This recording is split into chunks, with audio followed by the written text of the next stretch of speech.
Hey everyone, tonight we're taking a journey back in time, not to ancient empires or distant battlefields, but to a place in an era that redefined a nation, the American Gold Rush.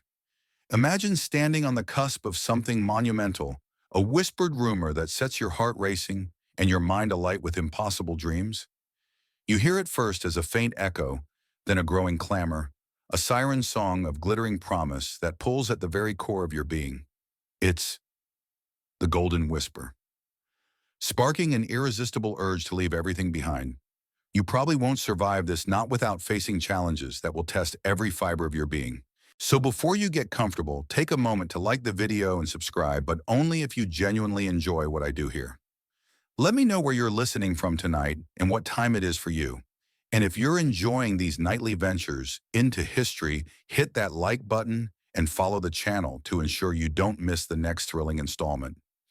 Now dim the lights, maybe turn on a fan for that soft background hum, and let's ease into tonight's journey together. You're standing in a quiet, perhaps unremarkable town somewhere in the eastern United States, maybe a small farm in Ohio, a dusty street in Missouri, or a bustling port in New England.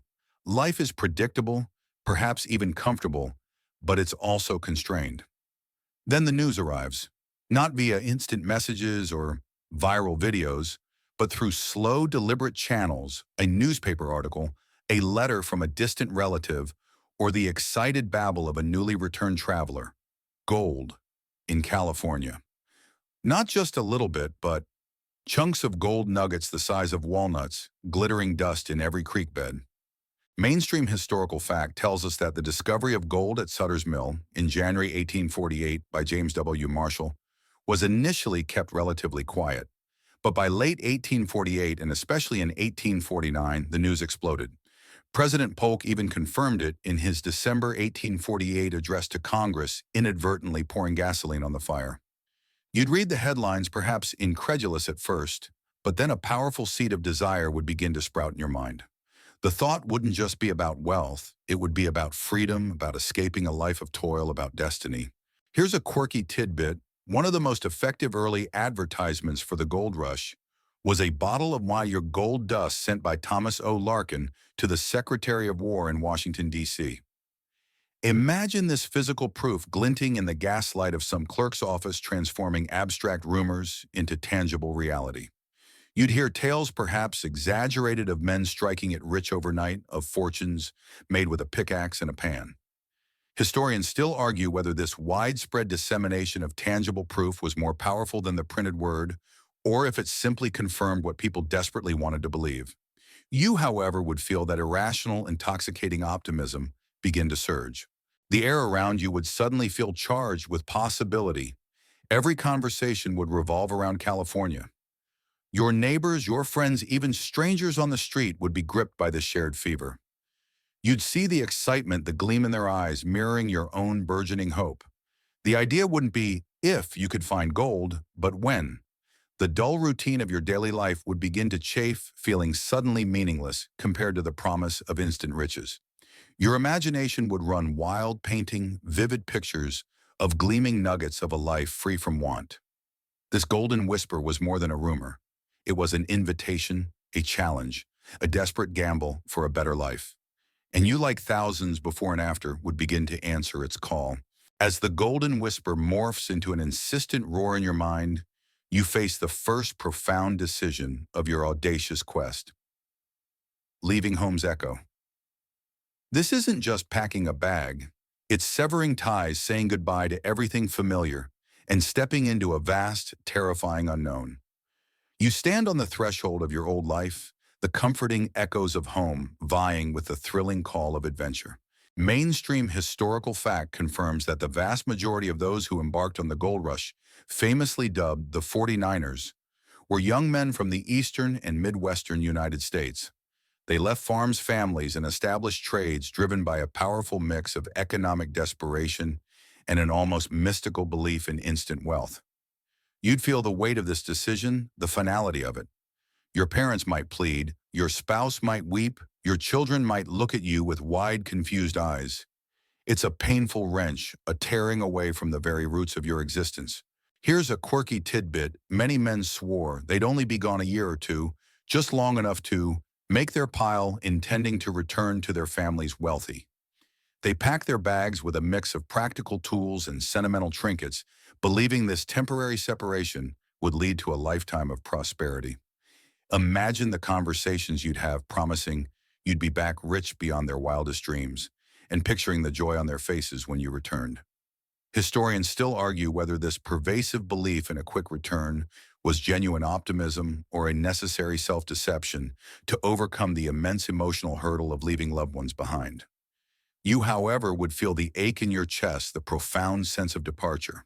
You might sell off your meager possessions, your farm animals, perhaps even your land to finance the journey. Every item turned into cash feels like a step further from your old life, a deeper commitment to this audacious gamble. The familiar scent of your home, the rough texture of your tools, the sound of your family's laughter, these sensations would become intensely poignant, knowing you might never experience them in the same way again. There's a bittersweet quality to every farewell, a mix of sorrow for what you're leaving and exhilarating anticipation for what lies ahead. The air around you would feel charged with both sadness and electric possibility.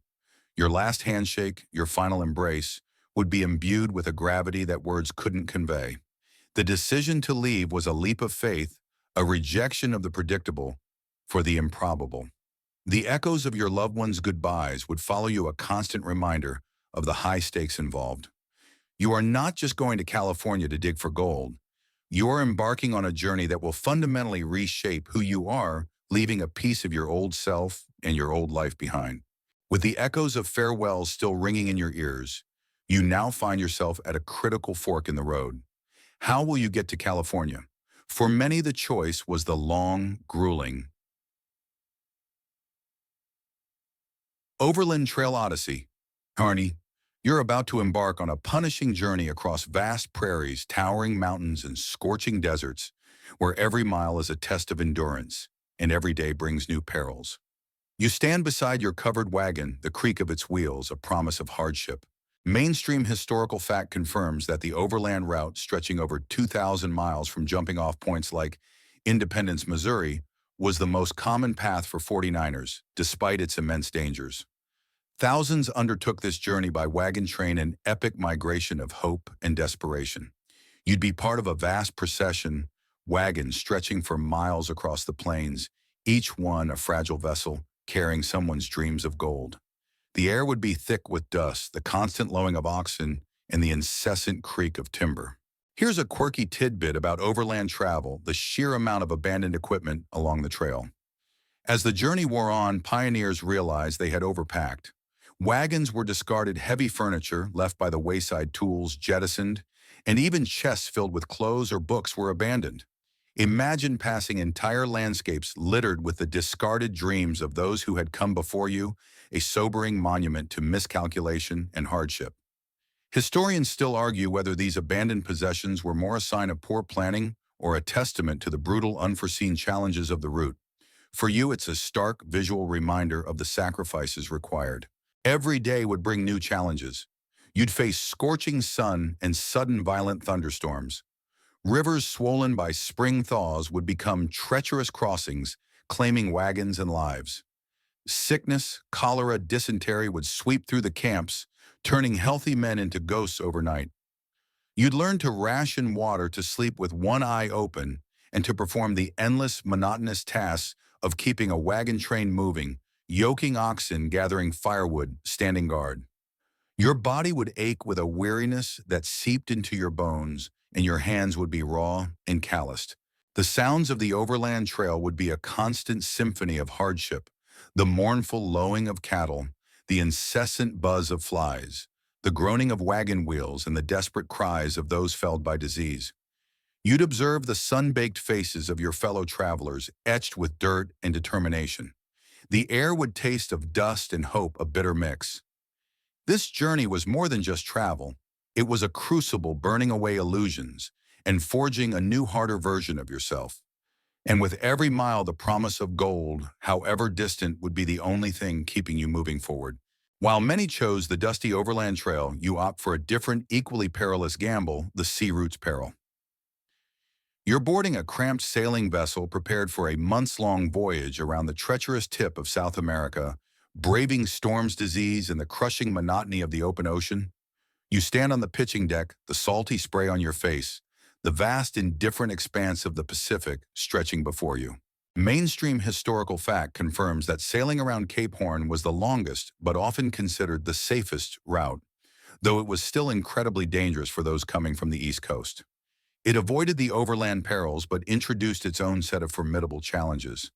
Thousands of hopeful gold seekers packed onto ships, many ill-prepared for the rigors of a multi-month journey. You'd feel the swell of the ocean beneath your feet, the constant creak of the ship's timbers, and the pervasive smell of salt and human confinement. Here's a quirky tidbit about these voyages: the incredibly poor quality and scarcity of fresh water and provisions. Many ships left port with inadequate supplies or those that quickly spoiled. Imagine your daily ration of water being barely enough to quench your thirst, tasting stale and metallic from the barrels. Food would consist of hardtack, a notoriously tough biscuit-salted meat that was often rancid, and perhaps a few dried beans, leading to widespread scurvy and other deficiency diseases. Historians still argue whether the inadequate provisions were due to greed by ship owners or simply the logistical challenges of supplying such long voyages. For you, every morsel, every sip would be a precious, often unappraising commodity. Life on board would be a relentless test. Storms would rage, tossing the ship like a toy, forcing you to cling for dear life. Disease, particularly dysentery and cholera, would sweep through the confined quarters, turning the ship into a floating infirmary. You'd see men succumb to illness buried at sea with grim ceremony.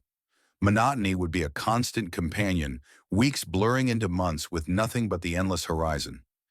Gambling and brawling would break out as tempers frayed in the cramped conditions. Your clothes would be perpetually damp, your skin chafed by salt and sun. The sounds of the sea route would be a constant symphony of nature's power. The howl of the wind through the rigging, the crash of waves against the hull, and the mournful cries of seabirds. You'd observe the pale, drawn faces of your fellow passengers, many of them looking little better than ghosts. The air would taste of salt and despair, occasionally spiced with the scent of distant land, a tantalizing promise. This journey was less about navigating the sea and more about enduring its relentless embrace, hoping to arrive in California before your hope or your body gave out. Opting for neither the brutal overland trek nor the months-long sea voyage around the Horn, you choose the riskier but potentially quicker path the Panama shortcuts sweat. You're headed to the Isthmus of Panama, a narrow strip of land separating two oceans where you'll brave tropical diseases, treacherous terrain, and ruthless opportunists hoping for a faster passage to the goldfields. You step off the ship into a humid, sweltering chaos, the air thick with the scent of damp earth and fever. Mainstream historical fact reveals that the Panama route, while significantly shorter in mileage, was incredibly dangerous due to the prevalence of tropical diseases like malaria and yellow fever and the immense logistical challenges of crossing the dense jungle. Thousands of gold seekers poured through, creating a bottleneck of desperate humanity. You'd feel the oppressive humidity immediately, the sweat trickling down your back even before you moved. The incessant buzz of mosquitoes would be a constant, unsettling sound. Here's a quirky tidbit about the Panama crossing: the incredible price gouging that occurred. Native porters would charge exorbitant fees to carry baggage, boatmen for ferrying up rivers, and rudimentary hotels would demand fortunes for a miserable cot.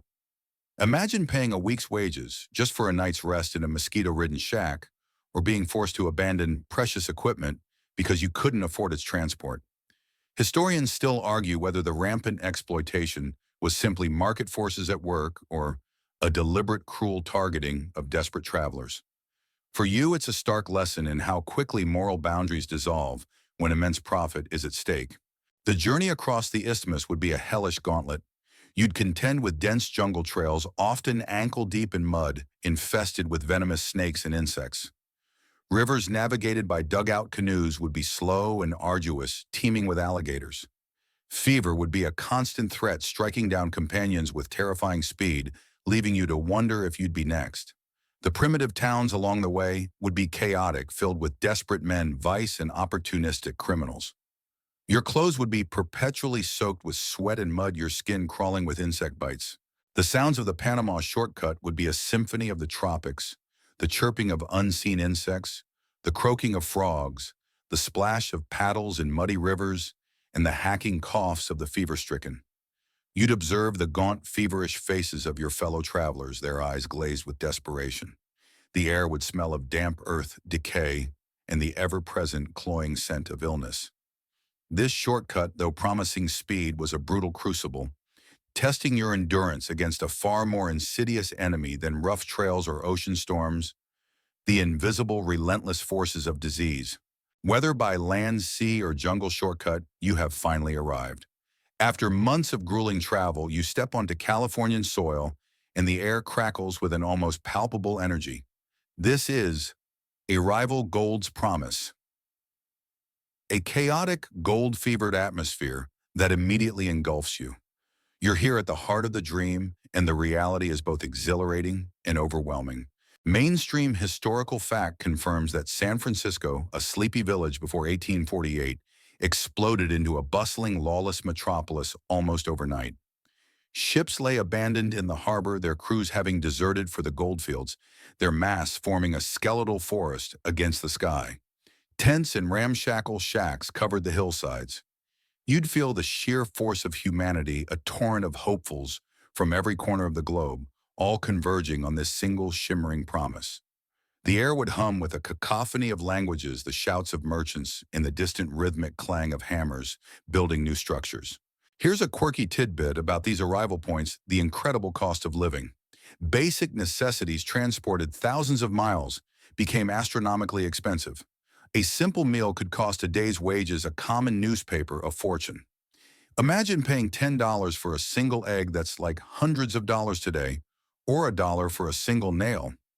It was a brutal initiation into the economics of the goldfields, where everything was valued not by its intrinsic worth, but by its scarcity and the desperate need of the miners. Historians still argue whether this rampant inflation was pure exploitation or an unavoidable consequence of demand far outstripping supply. For you, it's a stark realization that even if you found gold, keeping it would be another challenge.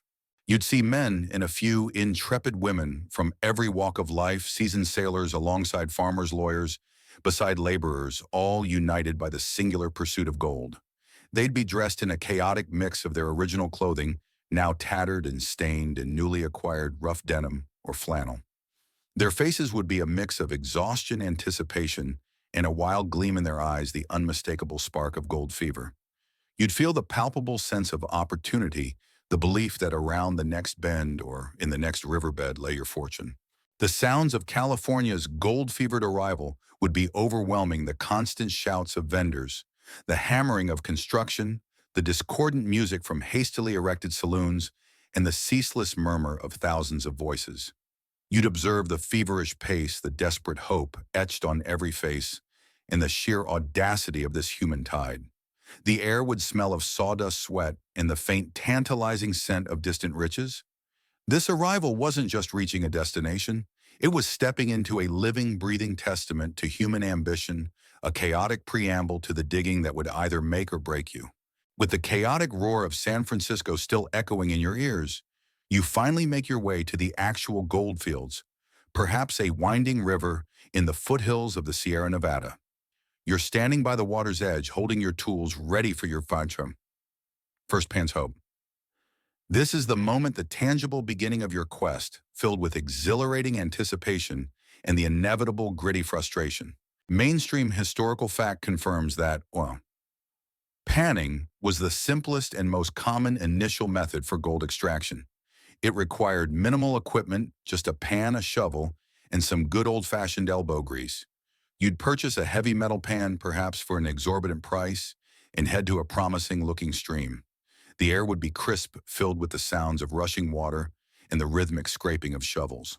Here's a quirky tidbit about that first pan, the almost universal experience of those gold fever hallucinations. Newcomers desperate to find something would often convince themselves that every tiny fleck of mica or pyrite fool's gold shimmering in their pan was actual gold. Imagine your heart pounding, your breath catching as a false glint catches your eye only for it to vanish with another swirl of water. Historians still argue whether this phenomenon was purely psychological a result of intense desire, or if the initial visual confusion was genuinely misleading. For you, it's a powerful lesson in distinguishing true gold from glittering disappointment. You'd position yourself at the edge of the stream, shovel in hand. You'd scoop up a pan full of gravel, sand, and water from the riverbed. Then, following the instructions from a grizzled veteran or a hastily read pamphlet, you'd begin the rhythmic motion, swirling the pan carefully, washing away the lighter sand and gravel, leaving the heavier material to settle at the bottom. Your back would ache, your hands would grow numb in the cold water, and your arms would burn with the repetitive motion. The sounds of your first pan would be the steady rush of the river, the gritty scrape of gravel against metal, and the hopeful beat of your own heart. You'd observe the clear water slowly revealing the bottom of your pan, searching for that telltale gleam. The air would smell of damp earth and the clean, cold scent of the mountains. This first pan isn't about finding a fortune. It's about the visceral connection to the dream, the first physical act of turning hope into reality. And even if all you found was a few specks of black sand, the promise of gold shimmering just out of reach would pull you back for another try. After the initial rush of the first pan, whether it yielded a fortune or a few specks of dust, you quickly transition to the grim reality of daily life in the goldfields. You settle into a rough camp's reality, a primitive existence that quickly strips away any romantic notions of the gold rush. This isn't a quaint cabin in the woods. It's a makeshift, often squalid existence. Mainstream historical fact confirms that miner camps were notoriously rudimentary. Most miners lived in tents, lean-tos, or simple shacks made from logs, canvas, or even just blankets draped over branches. Sanitation was virtually non-existent, leading to widespread disease. You'd be pitching your own tent, learning quickly to improvise with whatever materials were at hand. The air would be perpetually smoky from campfires, thick with the smell of unwashed bodies and damp earth. Here's a quirky tidbit about camp life, the constant battle against vermin and insects. Rats were a pervasive problem drawn by food scraps, and fleas and lice were almost unavoidable companions. Miners would spend precious time trying to rid themselves of these nuisances, often resorting to desperate measures. Imagine waking up itchy and uncomfortable, constantly scratching, knowing that your bedfellows were likely more numerous than your gold findings. Historians still argue whether the prevalence of these pests contributed significantly to the spread of disease or simply added to the already immense discomfort. For you, it's a constant irritating reminder of the harsh conditions. Your daily routine would be brutally simple: wake, work, eat what little you had, sleep. Food would be basic and repetitive: beans, salt pork, hardtack, and weak coffee.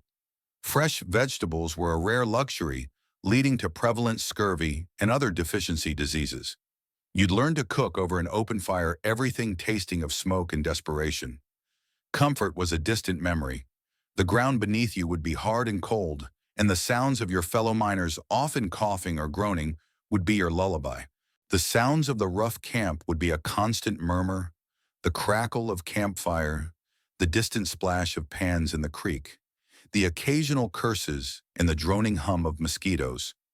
You'd observe the gaunt faces of your companions, hardened by exposure and labor, their eyes constantly scanning for signs of gold. The air would smell of wood smoke, sweat, and the pervasive scent of unfulfilled dreams. This rough camp reality wasn't just a place to sleep. It was a crucible shaping you, stripping away any last vestiges of your soft, civilized life, leaving only the raw, determined miner beneath. As the raw reality of camp life settles in, you quickly fall into a relentless pattern. This is the daily grind's ache, the monotonous, back-breaking labor that defines the life of a gold rush miner. Your body protests with every swing of the pickaxe, every scoop of gravel, and every pan swirled. The romantic gleam of gold quickly fades behind the blinding sweat and constant physical pain. Mainstream historical fact confirms that gold mining, particularly placer mining surface deposits, was incredibly physically demanding. It involved hours of digging, shoveling, and moving heavy loads of earth and rock, often in freezing water or under a scorching sun. You'd be working from dawn till dusk, your muscles screaming in protest. Your hands, already calloused from the journey, would become raw and blistered, bleeding into the cold river water. Here's a quirky tidbit about the sheer ingenuity of early miners. the development of increasingly efficient, albeit still labor-intensive tools like the rocker or cradle, and the long tom. These wooden devices allowed miners to process larger quantities of gold-bearing material than a simple pan.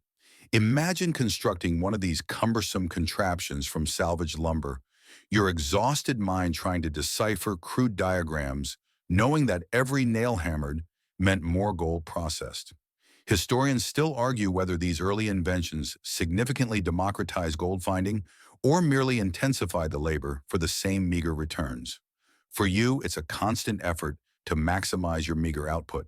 You'd spend hours crouched in icy streams, shoveling heavy gravel into your pan, or rocker, feeling the relentless chill creep into your bones. The rhythmic motion would become hypnotic, a dull ache in your lower back and shoulders. Every stone you lifted, every shovelful of dirt felt impossibly heavy. Your clothes would be perpetually wet and muddy, sticking uncomfortably to your skin. The prospect of finding a nugget, however remote, was the only motivation to push through the constant exhaustion. The sounds of the daily grind would be a monotonous symphony, the splash of water, the scrape of shovels, the rhythmic creak of rockers, and the grunts of exertion from your fellow miners. You'd observe the strained faces, the grim determination, and the silent camaraderie born of shared suffering. The air would smell of damp earth, sweat, and the metallic tang of desperation. This daily ache wasn't just physical pain. It was a relentless test of willpower, a constant battle against your own body's limits, all for the fleeting hope of that elusive golden gleam. Just as the physical grind becomes your new normal, a different kind of threat emerges, one that preys on your hard-won efforts. You now face the constant fear of the irreversible claim jumpers threat.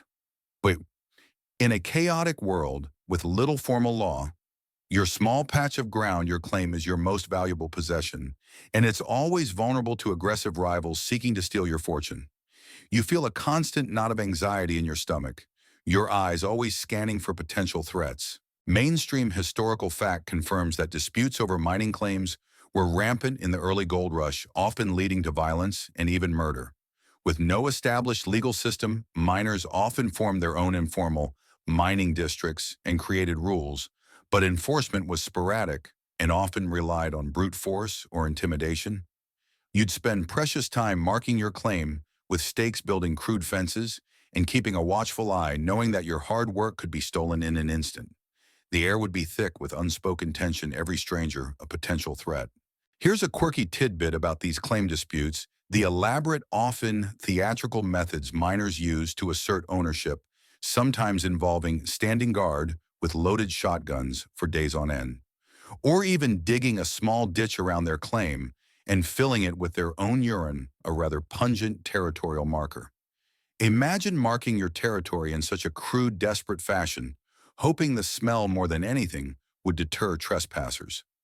Historians still argue whether these bizarre displays were truly effective deterrents or merely desperate psychological ploys. For you, it's a testament to the primal nature of property rights when law's absent. You'd always be aware of who was around you. A new face in the area would immediately raise your suspicions. You'd hear hushed whispers of men disappearing or disputes ending in bloody fights. The threat wasn't always direct. Sometimes it was subtle.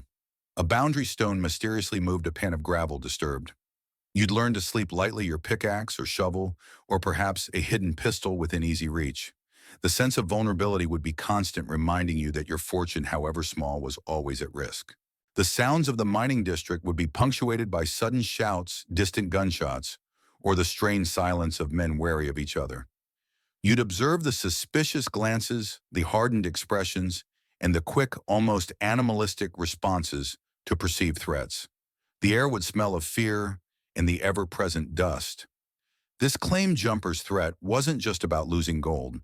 It was about the constant erosion of trust, the gnawing anxiety that poisoned the very dream you had traveled so far to pursue. It was a brutal reminder that in this wild land, even the most basic security was something you had to fight for every single day. From the perilous isolation of your claim, you sometimes venture into the chaotic heart of the gold rush, the boomtown bedlam. You witness the rapid, lawless growth of ramshackle towns that seem to spring up overnight, fueled by the relentless promise of gold. These aren't quiet villages. They are raw, roaring centers of ambition, vice, and desperate dreams. You step onto a muddy, crowded street, the air thick with noise and the scent of raw timber.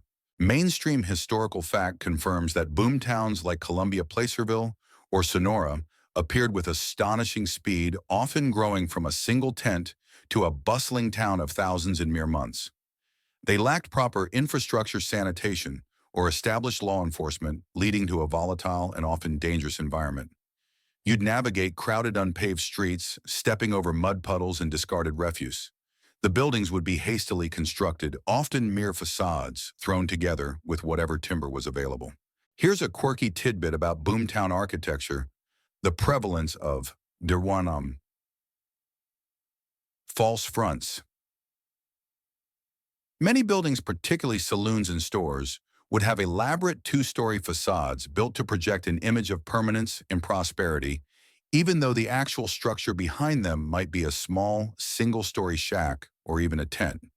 Imagine stepping into a grand-looking saloon that was actually just a canvas tent with a fancy doorframe. Historians still argue whether these false fronts were primarily about deception or simply a desperate attempt to create a sense of order and civilization in a chaotic environment. For you, it's a visual metaphor for the illusory nature of many gold rush dreams. The town would be a sensory overload. The shouts of barkeeps and gamblers, the raucous music from saloons, the clang of blacksmiths, and the ceaseless murmur of hundreds of voices would assault your ears. You'd see men from every corner of the globe dressed in a chaotic mix of frontier wear and remnants of their former lives, all pushing and shoving their way through the muddy streets. Gambling dens would operate openly, often rigged, and fights would break out, frequently fueled by whiskey and desperation. Women were a rare sight, often confined to the few respectable boarding houses or operating as dance hall girls or prostitutes. The sounds of the boomtown would be a constant roaring symphony, the cacophony of human activity, the clatter of dice, the off-key plinking of a piano, and the occasional gunshot. You'd observe the feverish pace, the desperate hope mixed with a palpable sense of vice and the fleeting nature of wealth. The air would smell of sawdust, stale beer, unwashed bodies, and the distant tantalizing scent of money. This boomtown bedlam wasn't just a place to resupply. It was a microcosm of the gold rush itself, a raw, untamed expression of human ambition and the fleeting, often corrupting nature of easy money. Having navigated the bedlam of the boomtown, you quickly learn its most brutal lesson: the supply scarcity's sting. Despite the torrent of gold, everything you need from a shovel to a sack of flour is astronomically expensive, stretching every hard-won dollar to its absolute limit. You stand in a dusty general store clutching a handful of gold dust, the price tags mocking your meager earnings. Mainstream historical fact confirms that the isolated nature of the goldfields and the immense demand created by the influx of miners led to unprecedented inflation. Goods often had to be shipped thousands of miles either by sea or overland, making them incredibly scarce and valuable. You'd stare at a small bag of flour, perhaps weighing only a few pounds, with a price tag that would buy a significant amount of land back home. Your dreams of instant wealth would quickly collide with the harsh reality of living costs. Here's a quirky tidbit about this scarcity: the creative, often absurd lengths people went to in order to acquire basic supplies.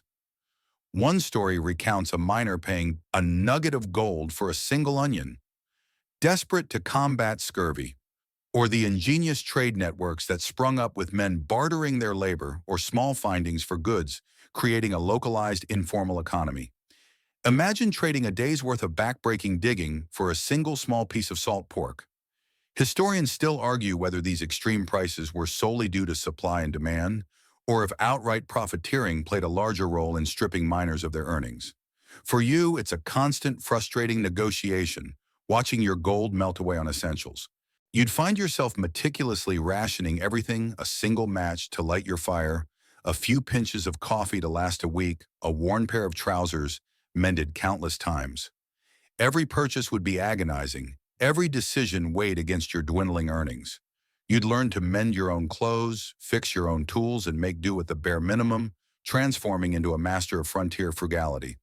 The temptation to spend extravagantly after a small find would be immense, but the sting of scarcity would quickly bring you back to reality. The sounds of the supply store would be the quiet rustle of paper, the clink of gold weighing scales, and the hushed, often desperate negotiations between miners and merchants. You'd observe the tired, calculating eyes of both buyers and sellers, each trying to extract the most value. The air would smell of canvas, dried goods, and the faint scent of desperation. This supply scarcity wasn't just an inconvenience, it was a relentless drain on your resources, a constant reminder that the dream of riches was perpetually out of reach for most, devoured by the very cost of pursuing it. As the sting of supply scarcity bites deep into your meager earnings, you often seek a different kind of relief from the brutal reality of the diggings. You stumble into the nearest saloon hoping for whiskey's false comfort. Here, amidst the raucous laughter and the clinking of glasses, you find a temporary escape from the harshness of miner life, a fleeting warmth that promises oblivion. You stand at a rough-hewn bar, the scent of cheap liquor thick in the air. Mainstream historical fact confirms that saloons were central to boomtown life, offering not just drink, but also entertainment, news, and a respite from the grueling labor. For many miners, alcohol provided a temporary escape from loneliness, exhaustion, and the crushing disappointment of fruitless digging. You'd see men from all backgrounds, their faces grimy and bearded, raising their glasses in a toast to fortune, or perhaps to oblivion. The air would be hazy with tobacco smoke, the floor sticky with spilled drinks. Here's a quirky tidbit about Gold Rush saloons: the bizarre concoctions served, often using whatever ingredients were available. Beyond raw whiskey, you might find drinks like Tanglefoot, a particularly strong, foul-tasting liquor, or snakehead, named for the dead snakes sometimes found floating in the barrels, supposedly to give it a kick. Imagine ordering a drink and wondering if it would kill you faster than the thirst.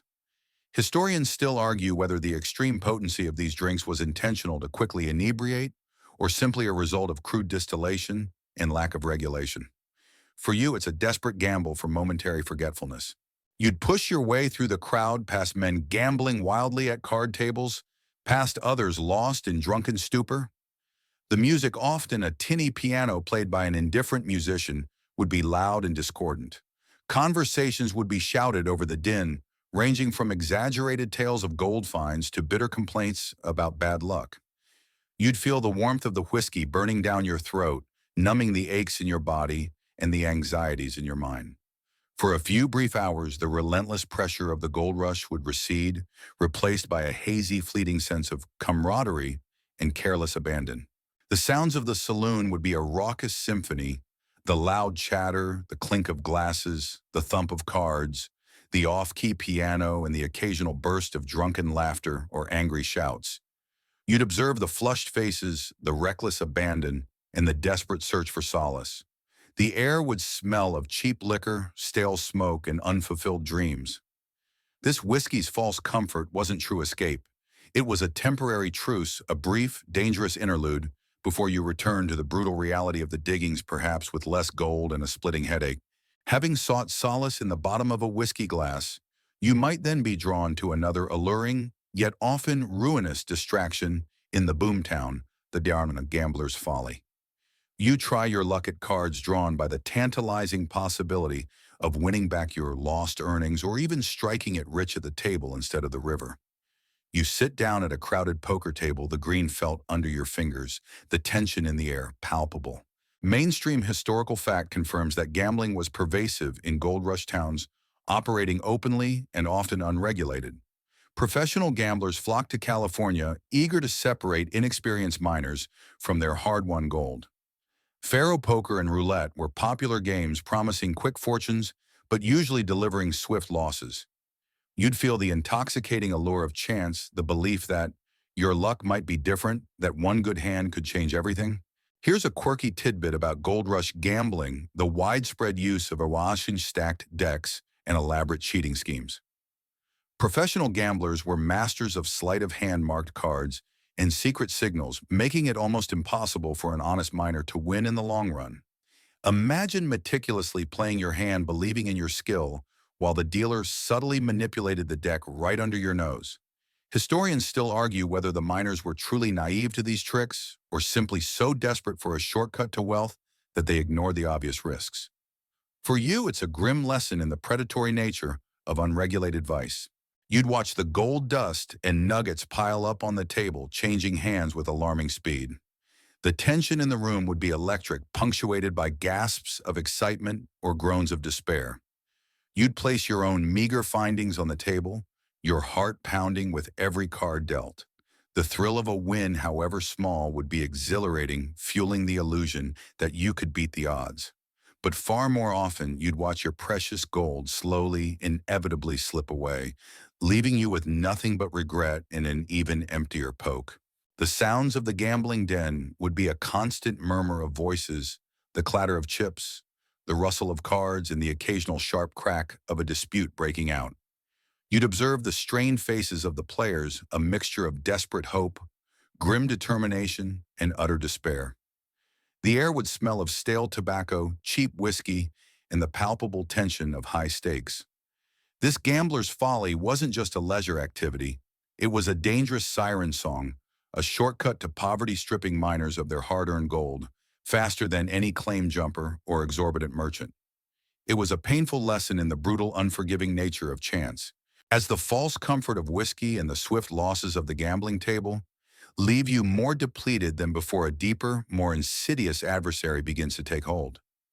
You succumb to loneliness's deep cut, a profound isolation that gnaws at your spirit far from the warmth of family and familiar comforts. You sit by your meager fire, the vast impersonal landscape stretching around you, and the silence echoes with the absence of loved ones. Mainstream psychological understanding confirms that prolonged separation from family and social support networks can lead to severe loneliness, depression, and a decline in mental well-being. For the vast majority of 49ers who were young men, leaving behind wives, children, and parents, this emotional toll was immense. You'd feel a pervasive ache in your chest, a longing for a kind word, a familiar touch, a simple conversation that wasn't about gold or hardship. Here's a quirky yet heartbreaking tidbit about battling this isolation: the surprising prevalence of talking to inanimate objects or animals. Miners starved for companionship would sometimes confide in their mules, their pickaxes, or even a favored river stone, pouring out their hopes and frustrations to a silent, uncomprehending audience. Imagine speaking aloud to your pan, telling it your deepest fears, or whispering promises to a worn photograph. Historians still argue whether this was a true sign of mental deterioration or a desperate, albeit touching, coping mechanism for profound isolation. For you, it's a poignant testament to the human need for connection, even if it's with an object. You'd spend your evenings by yourself, the sounds of your fellow miners, if there were any, fading into the distance. The letters from home, when they rarely arrived, would be cherished, read and reread, until the paper was thin, each word a precious link to the life you'd abandoned. But the silence after reading them would feel even heavier, emphasizing the vast distance that separated you. You might find yourself staring into the fire, picturing the faces of your loved ones, their smiles, their laughter, the simple routines you once took for granted. The sounds of your isolated camp would be minimal: the crackle of your fire, the distant hoot of an owl, and the magnified beat of your own lonely heart. You'd observe the gaunt reflection in your mind's eye, the weariness in your own gaze. The air would smell of cold, damp earth and the pervasive, subtle scent of sorrow. This loneliness wasn't just an inconvenience, it was a deep spiritual wound, a constant reminder of the immense personal cost of chasing the golden dream. It was a silent, insidious enemy that could break a man's spirit faster than any physical hardship, leaving him adrift even amidst thousands. Despite the crushing weight of loneliness, a fragile lifeline often appeared in the form of letters, homes, link. These infrequent, often months-old dispatches were your most precious connection to the life and loved ones you had left behind. You'd clutch the folded paper, its creases worn from countless readings, feeling the profound emotional bond it represented across thousands of miles. Mainstream historical fact confirms that mail service to and from the California goldfields was incredibly slow, expensive, and unreliable. Letters often took months to arrive, traveling by ship around Cape Horn or overland on perilous trails. Yet they were a vital psychological lifeline for miners, keeping hope alive and providing a reason to endure the relentless hardship. You'd feel a surge of desperate anticipation every time news of a mail delivery reached camp, your heart pounding as you waited to hear your name called. Here's a quirky tidbit about these precious letters: the tendency for miners to exaggerate their successes and downplay their struggles. In their letters home, often wanting to alleviate their family's worries or maintain the illusion of impending riches. Imagine writing glowing accounts of a promising claim or a lucky streak, even as your pockets were empty and your body ached. Historians still argue whether this widespread embellishment was primarily for morale back home or a form of self-deception to sustain their own fading hope. For you, it's a bittersweet act trying to paint a rosier picture while living a gritty reality. You'd retreat to a quiet corner of your tent or a secluded spot by the creek to read your letter, devouring every word. News of births, deaths, marriages, and the mundane details of everyday life back home would transport you instantly, a vivid hallucination of a world you barely remembered. You'd trace the familiar handwriting, conjuring the image of your loved one's face. Then you'd spend hours composing your reply meticulously, crafting each sentence, trying to convey both your enduring affection and a manufactured sense of progress. The sounds accompanying the reading of a letter would be hush, the soft rustle of paper, the distant murmur of the creek, and the quiet catch in your own throat. You'd observe the sudden poignant vulnerability on the faces of fellow miners as they read their own mail, a shared moment of raw emotion. The air would smell of damp paper and the faint nostalgic scent of a life far away. This link, though fragile and delayed, was crucial. These letters weren't just correspondence. They were emotional anchors binding you to your past, providing a powerful, albeit painful reason to keep digging, to make those exaggerated dreams a reality. As the emotional anchor of letters home helps you push through, you find yourself increasingly enveloped by the pervasive atmosphere of the goldfields. Gold fever's grip. This isn't just a desire for wealth. It's an intoxicating, sometimes maddening obsession that takes hold of your mind, distorting your perception and driving you to ever more desperate lengths to strike it rich. You feel a burning, insatiable hunger for gold, a fever in your very blood. Mainstream psychological understanding recognizes that gold fever was a real phenomenon, a blend of intense hope, gambling addiction, and mass hysteria. The sight of even a tiny nugget could trigger an irrational optimism, convincing miners that a massive fortune lay just beneath their feet if only they dug a little harder, a little longer.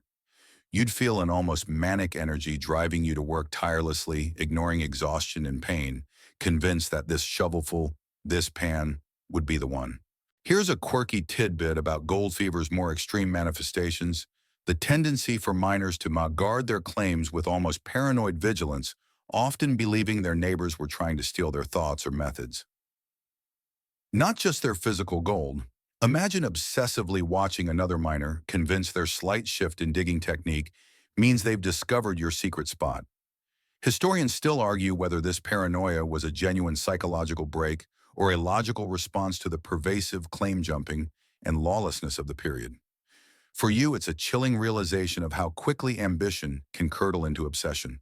You'd spend your waking hours dreaming of gold, analyzing every rock, every bend in the creek. Your conversations would revolve almost exclusively around finding gold sharing and perhaps secretly guarding theories on geology and promising locations.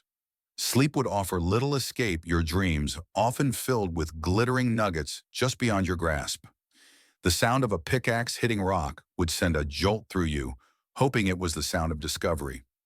Every day would be a test of your resolve, the gold fever, both a motivator and a tormentor. The sounds of the goldfields would be a constant murmur, the splash of pans, the scrape of shovels, the occasional shout of frustration, and the pervasive, almost silent hum of countless men consumed by the same singular obsession.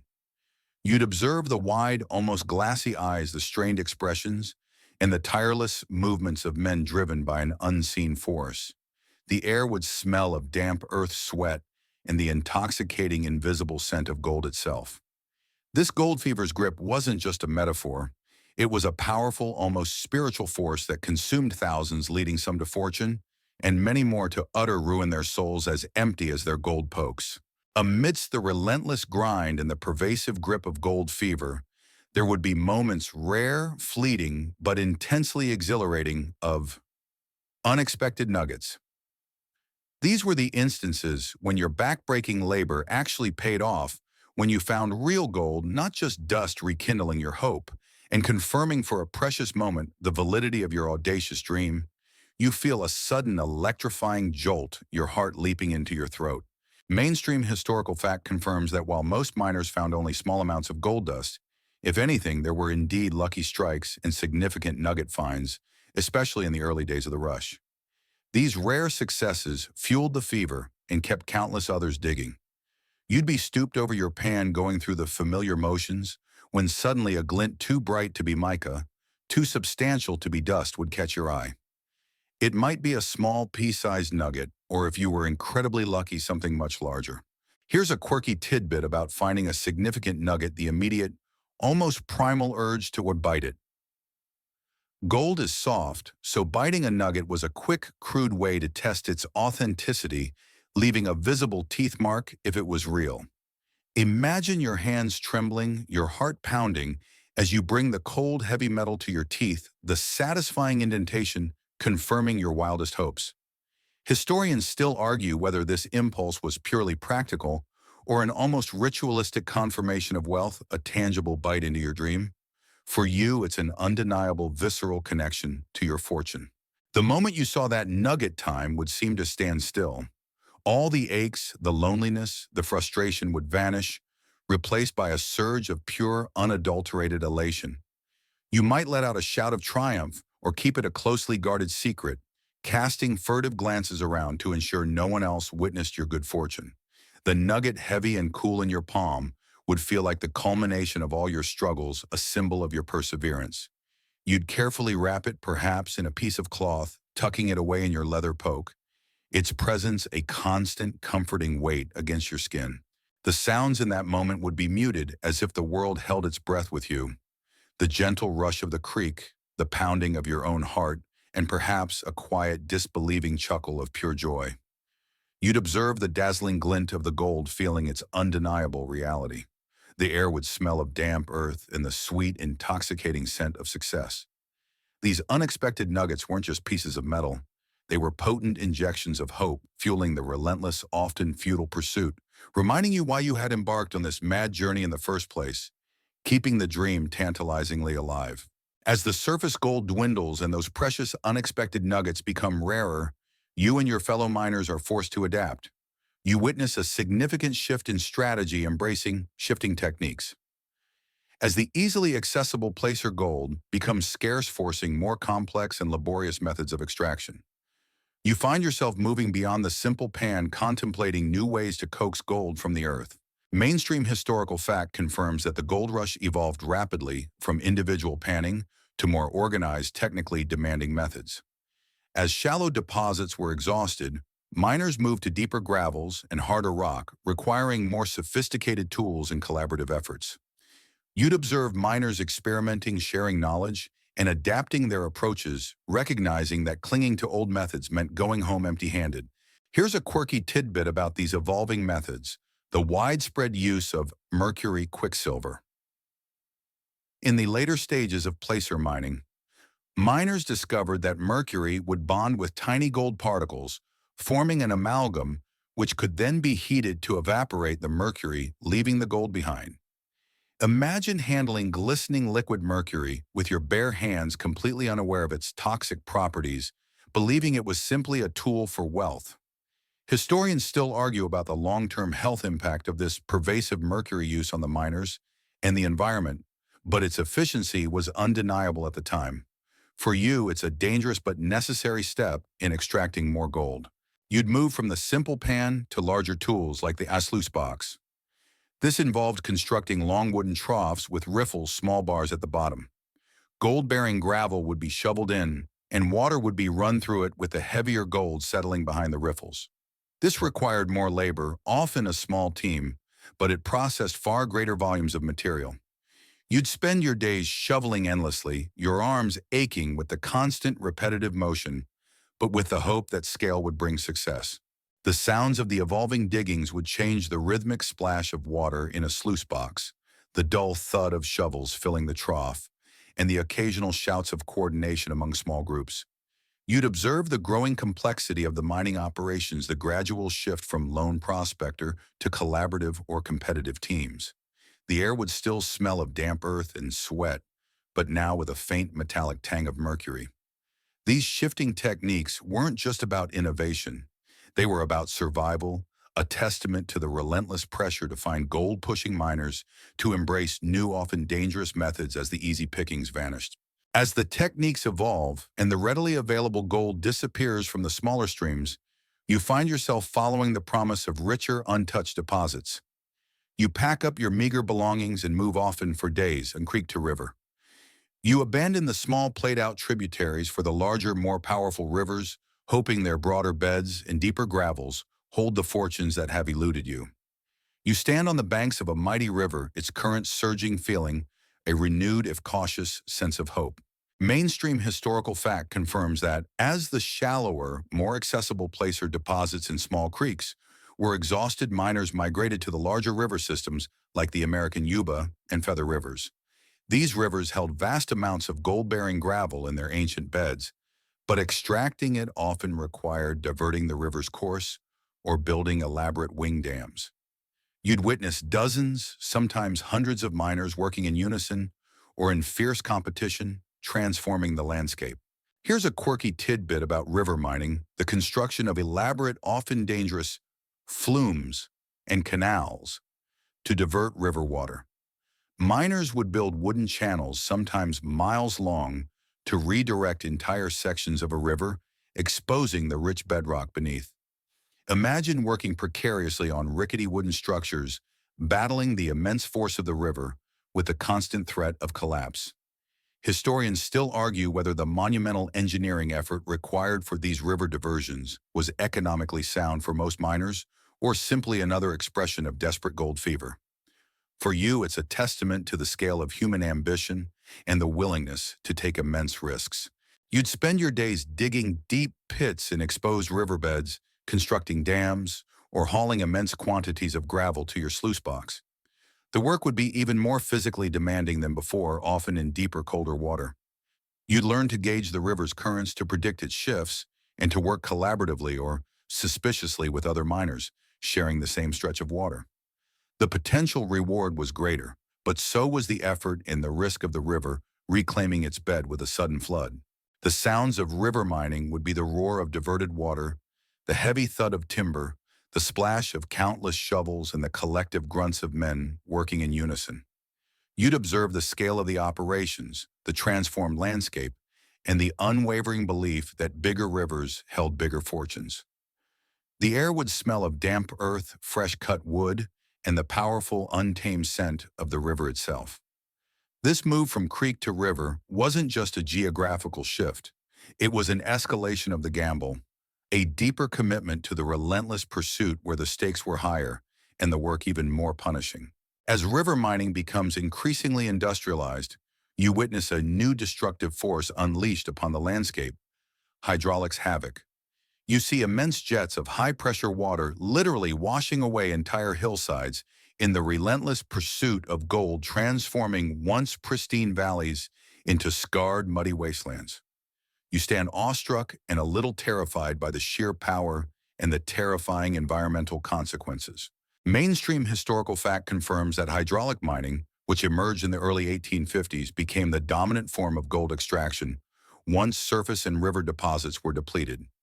Giant nozzles called monitors directed powerful streams of water at gold-bearing gravel hills, eroding them into sluices. While incredibly efficient for extracting large amounts of gold, it caused immense environmental devastation, silting up rivers and burying farmlands downstream. You'd feel the ground tremble beneath your feet from the force of the water cannons, and the air would be thick with fine suspended dust. Here's a quirky tidbit about hydraulic mining's scale: the almost unbelievable volume of earth moved.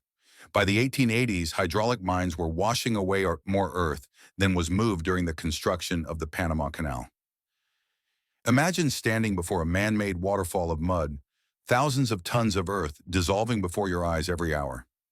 Historians still argue about whether the long-term environmental damage was fully understood at the time, or if the lure of gold simply blinded everyone to the consequences. For you, it's a stark illustration of human rapaciousness when driven by profit. You'd observe enormous plumes of muddy water cascading down hillsides, carrying trees, rocks, and everything else in their path.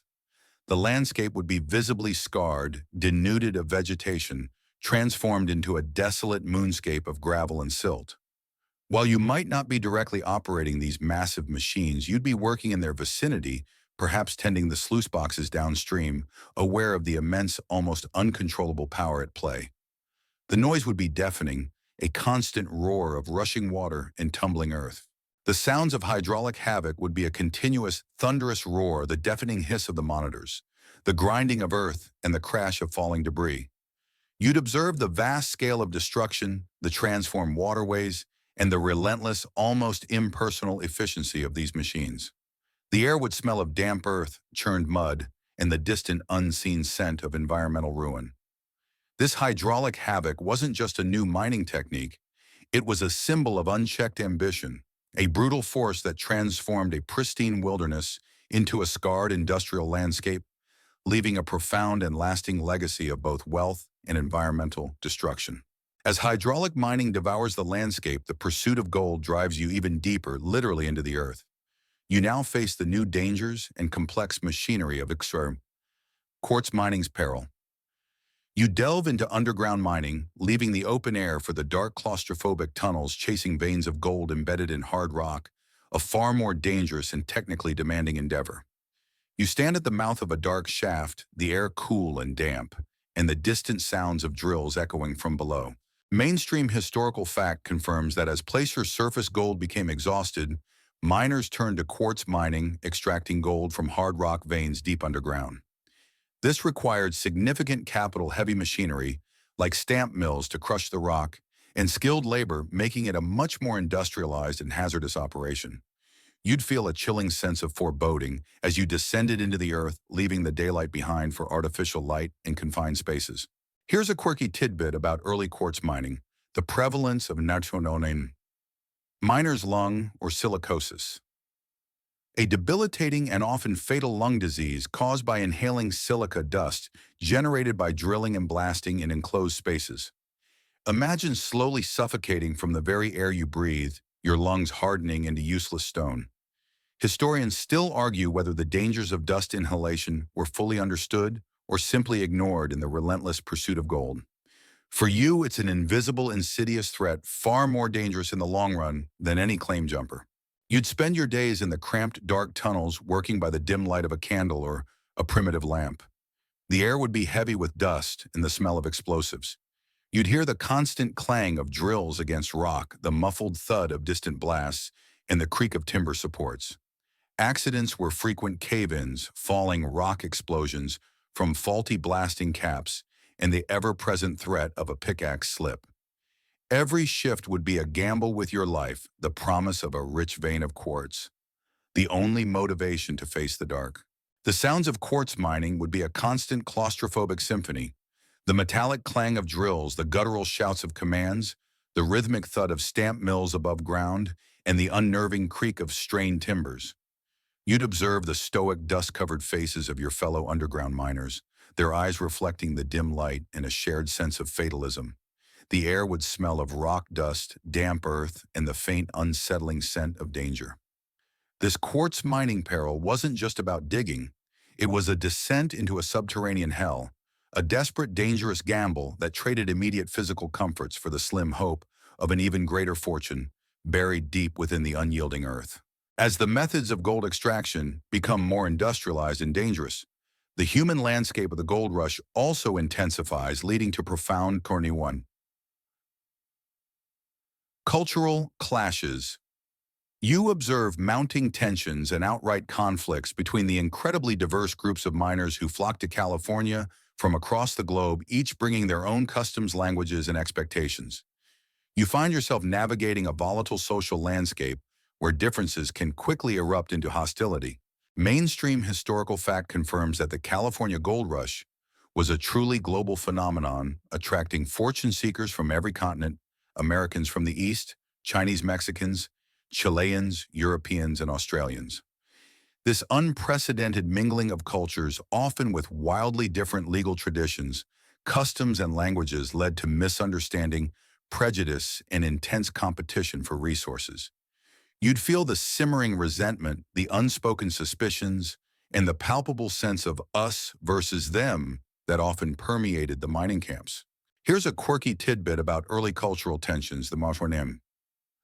Foreign miners' tax be implemented in California in 1850, which specifically targeted non-American miners, particularly Mexicans and Chinese. It was an exorbitant monthly fee designed to drive them out or force them into less lucrative claims. Imagine trying to explain to a new arrival from China why they had to pay a tax that American miners did not simply for the color of their skin or their accent. Historians still argue whether this tax was primarily driven by xenophobia or by economic protectionism from American miners who felt their claims were being encroached upon. For you, it's a stark example of how quickly prejudice can become codified into law when resources are scarce.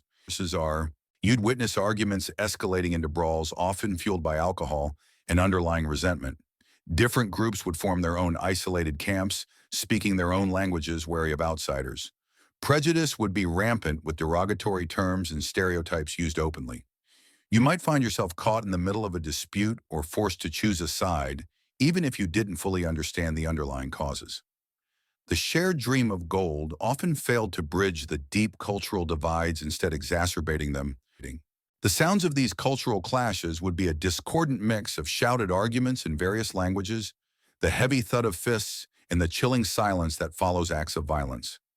You'd observe the hardened expressions, the suspicious glances, and the blatant acts of discrimination. The air would smell of tension, fear, and the pervasive dust of conflict. These cultural clashes weren't just social friction. They were a brutal reminder that even the allure of gold couldn't erase deep-seated prejudices, and that in the desperate pursuit of wealth, humanity often turned against itself, building walls, even as they dug for common treasure. As the cultural clashes rage, your focus narrows to one particularly exploited group, the Chinese miners' plight. You witness the systemic discrimination, violence, and hardship faced by the thousands of Chinese immigrants who flock to California seeking their fortune only to find themselves subjected to severe prejudice and exploitation. You stand in a segregated Chinese camp, the air thick with the scent of unfamiliar spices and quiet endurance, feeling the weight of injustice. Mainstream historical fact confirms that Chinese immigrants, often called celestials by white miners, faced immense discrimination. They were often relegated to working abandoned claims that others deemed unprofitable, subjected to the foreign miners' tax, and frequently victims of violent attacks and legal exclusions. You'd observe their resilience, their meticulous work ethic, and their quiet determination in the face of relentless hostility. Here's a quirky yet poignant tidbit about their resourcefulness. Chinese miners were incredibly skilled at reworking played-out claims that American miners had abandoned.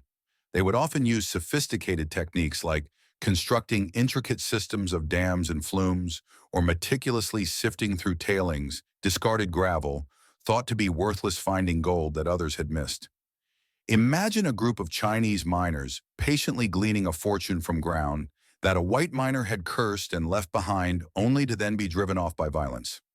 Historians still argue whether their success was due to superior technique, greater patience, or simply a willingness to work for smaller returns.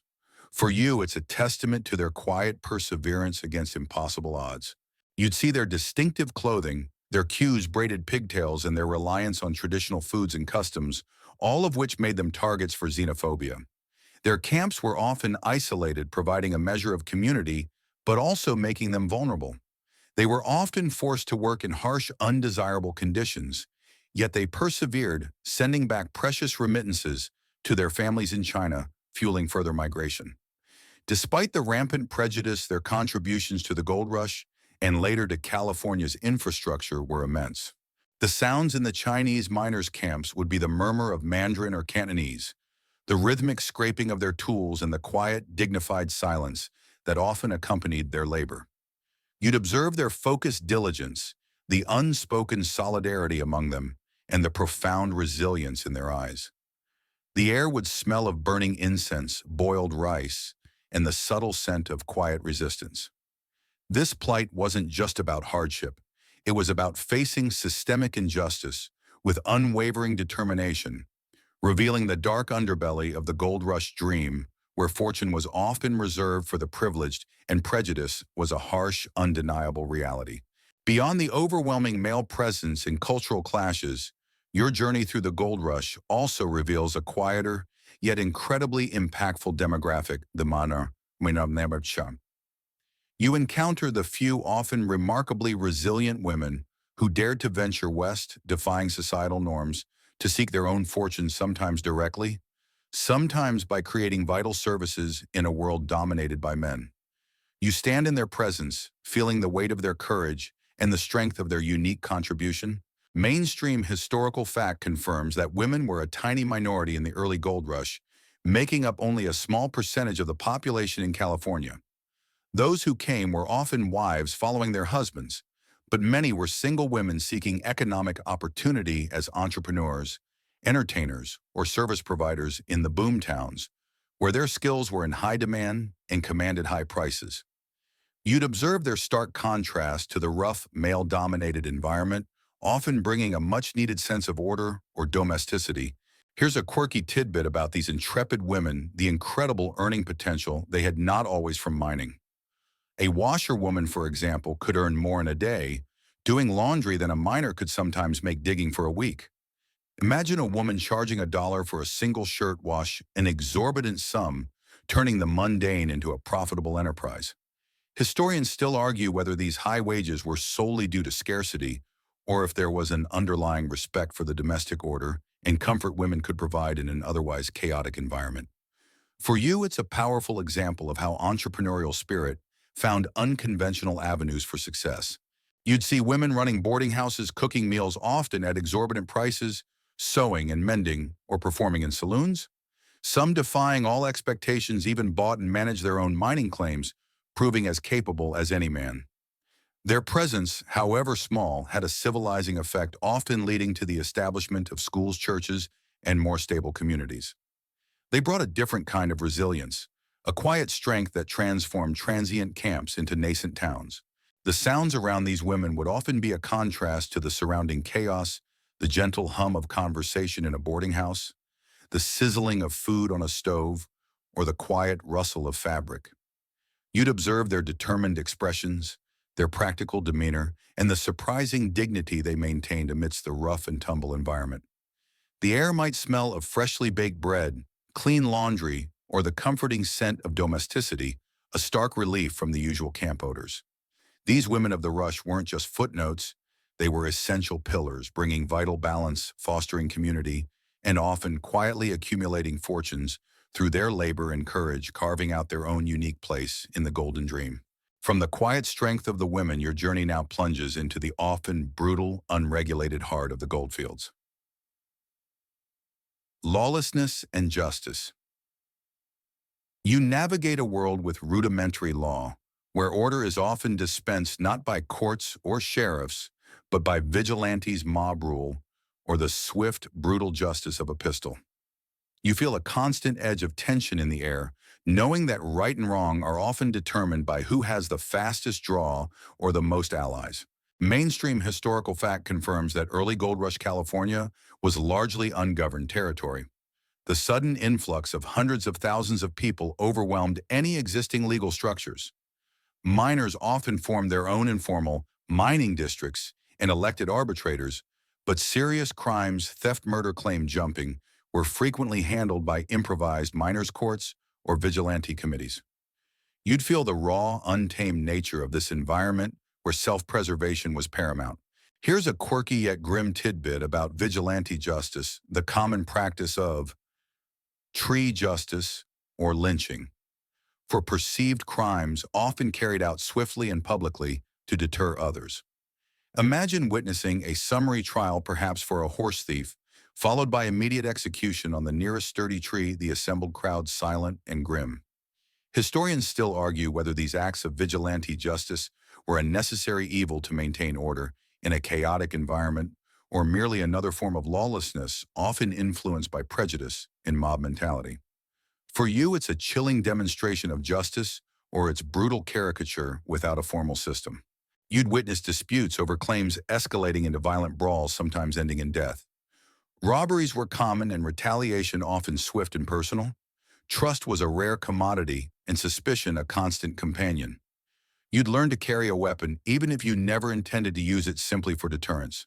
The concept of rough justice permeated every aspect of life-shaping interactions and creating a pervasive sense of insecurity. Your own moral compass might feel tested as you grappled with what was truly just in a lawless land. The sounds of this era would be punctuated by sudden shouts, the sharp crack of gunshots, the terrified cries of victims, and the grim silence of an assembled crowd watching a crude form of judgment. You'd observe the hardened faces of men taking the law into their own hands, the fear in the eyes of the accused, and the pervasive sense of a society teetering on the edge. The air would smell of gunpowder sweat and the faint, unsettling scent of raw power.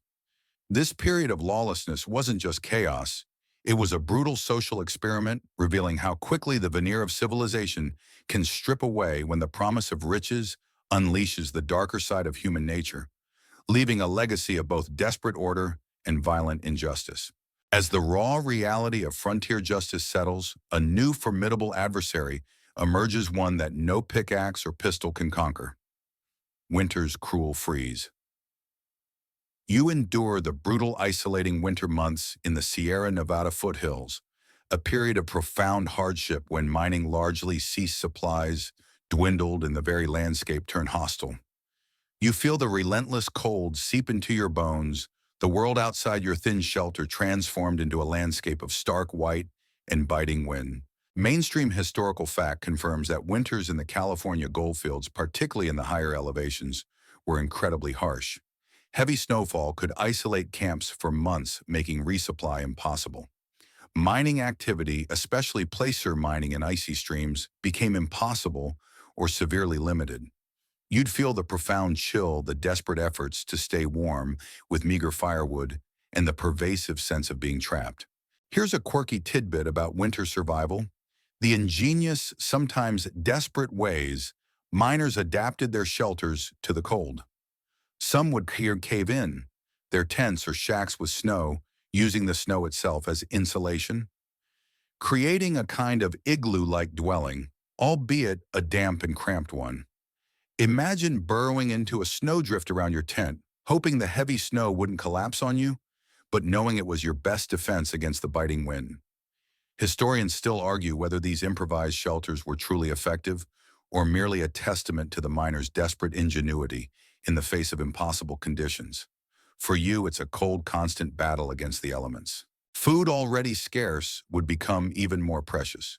You'd ration your remaining provisions with meticulous care, stretching beans and hardtack for as long as possible. Sickness, often exacerbated by malnutrition and exposure, would spread through isolated camps. The boredom and isolation would be profound, driving some to madness or desperate acts. You'd spend long, dark hours huddled by a small fire, listening to the howl of the wind, dreaming of spring and the return of the gold-bearing streams.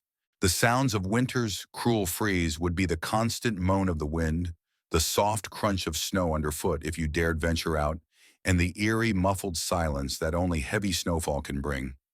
You'd observe the pale, drawn faces of your companions, their expressions etched with cold and resignation.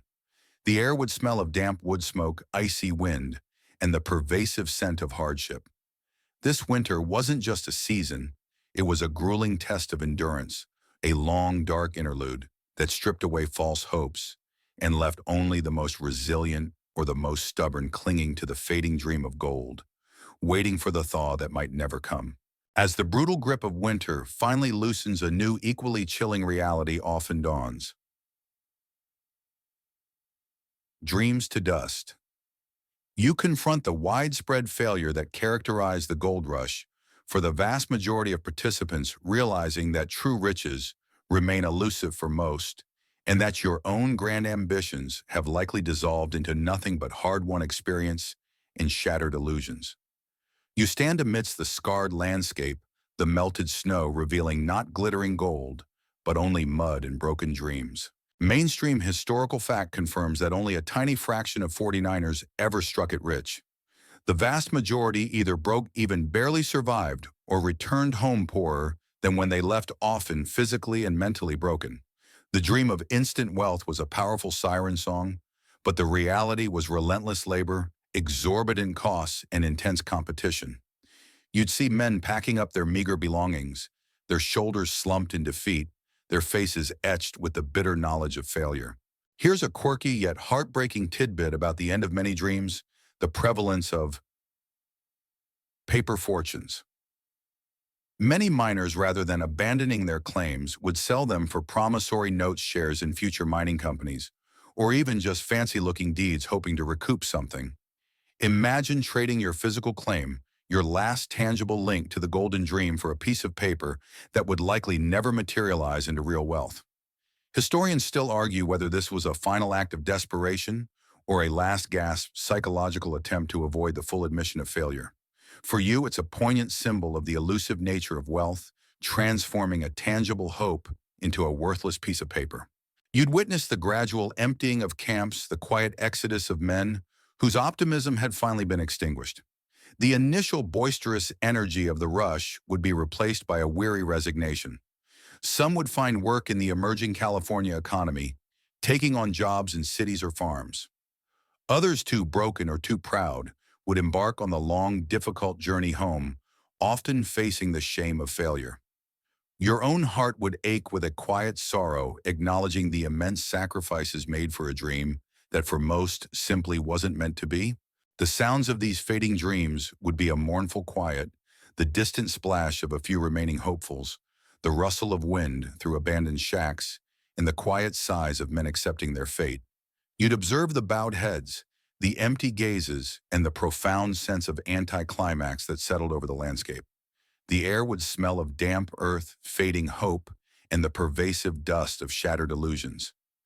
This realization that dreams turn to dust was the gold rush's most brutal, yet perhaps most valuable lesson, revealing that true riches are rarely found buried in the ground, but often forged in the crucible of hardship, resilience, and the quiet acceptance of an unfulfilled promise. From the ashes of shattered dreams, a new, grander narrative begins to emerge. You witness the lasting legacy of the gold rush, not just in individual fortunes or failures, but in the profound act of building a state. This era, for all its chaos and hardship, fundamentally transformed California, propelling it from a remote Mexican territory into a vibrant, populous American state, shaping its destiny for centuries to come. You stand amidst the burgeoning infrastructure, feeling the vibrant energy of a society being forged from the ground up. Mainstream historical fact confirms that the gold rush was the primary catalyst for California's rapid population growth, its statehood in 1850, and the development of its unique cultural and economic identity. The thousands who stayed, even those who failed as miners, became farmers, merchants, laborers, and entrepreneurs, building cities, roads, and institutions where none had existed. You'd feel the palpable sense of construction of a new society being vigorously hammered into existence. Here's a quirky tidbit about this rapid state building: the incredibly swift and often chaotic adoption of Rust's new laws and civic structures. Towns would literally form their own governments overnight, drafting constitutions and electing officials in a matter of days, often adapting mining camp rules into formal statutes. Imagine a group of grizzled miners who just weeks ago were brawling over claims, now debating parliamentary procedure for their new city council. Historians still argue whether this rapid self-governance was a testament to American democratic ideals or a desperate attempt to impose order on an unruly populace. For you, it's a fascinating display of human societal impulse, quickly creating order from chaos. You'd observe the construction of proper wooden buildings, replacing tents, the laying out of streets, the establishment of churches, schools, and legitimate businesses. Agriculture would boom to feed the massive population, and industries would emerge to support the mines. The chaotic energy of the early rush would gradually channel into more organized forms of development. The diverse populations, despite earlier clashes, would begin to coalesce, forming a unique Californian identity. This was the true enduring gold of the rush, not the metal, but the vibrant, dynamic state that rose from the dust and dreams. The sounds of state building would be a constant symphony of progress. The clang of hammers, the rhythmic sawing of timber, the rumble of wagons carrying supplies, and the murmur of new commerce. You'd observe the determined faces of those who chose to stay their ambition, now directed towards building a future, rather than just digging for instant wealth. The air would smell of fresh-cut wood, new possibilities, and the pervasive scent of burgeoning civilization. This act of building a state wasn't just about infrastructure. It was about transforming a transient dream into a permanent reality, forging a new society from the crucible of gold fever, leaving a legacy far more valuable than any nugget. As the grand narrative of California's state building settles into history, your personal journey concludes. You've lived, however, vicariously through the highs and lows of the gold rush, witnessing its brutal realities and its shimmering promises. Now it's time for you to decide to finally leave the diggings. You abandon the search for gold, carrying with you something far more valuable than mere metal, the profound lessons learned from hardship, resilience, and the relentless pursuit of a dream. You stand at the edge of the goldfields, looking back at the scarred landscape, feeling the weight of your experiences. Mainstream historical fact confirms that most 49ers, after years of fruitless labor, eventually left the diggings. Many returned home, often poorer than when they left. Others stayed in California, transitioning into different professions or becoming part of the state's growing agricultural and urban workforce. The decision to leave was often a quiet, personal one, a moment of profound acceptance that the dream of instant wealth would not be realized. You'd feel a sense of both relief and bittersweet resignation. Here's a quirky tidbit about this final departure: the once symbolic act of burying the pickaxe, or abandoning the pan, a miner's farewell to the futile quest. Some would literally stick their tools into the ground, a silent acknowledgement of their defeat and a symbolic severing of ties with the elusive metal. Imagine this simple act, a poignant final gesture, in a landscape littered with discarded hopes. Historians still argue whether this ritualistic abandonment was purely a psychological release or a public declaration of one's departure from the fever. For you, it's a powerful moment of letting go, of choosing a different path. You would walk away from the muddy creeks and dusty hills, leaving behind the monotonous clang of shovels and the false promises of boom towns. The physical pain might linger, the calluses on your hands a permanent reminder. But your spirit, though perhaps humbled, would be forged anew. You would carry lessons of resilience, of resourcefulness, of the true value of hard work, and the painful understanding that not all dreams are destined to glitter. You would have witnessed humanity at its most desperate and most innovative, its most avaricious and most communal. The sounds of the abandoned diggings would be the whisper of the wind through empty shacks, the distant murmur of a river, and the profound silence of a dream laid to rest. You'd observe the fading tracks in the dust, the remnants of countless journeys like your own, and the quiet, enduring landscape slowly reclaiming what was disturbed. The air would smell of damp earth and the subtle scent of acceptance. This act of leaving the diggings wasn't just a physical departure. It was a profound culmination, a transformation of naive hope into hard-won wisdom, leaving you with a richer understanding of life than any amount of gold could ever buy. Sweet dreams.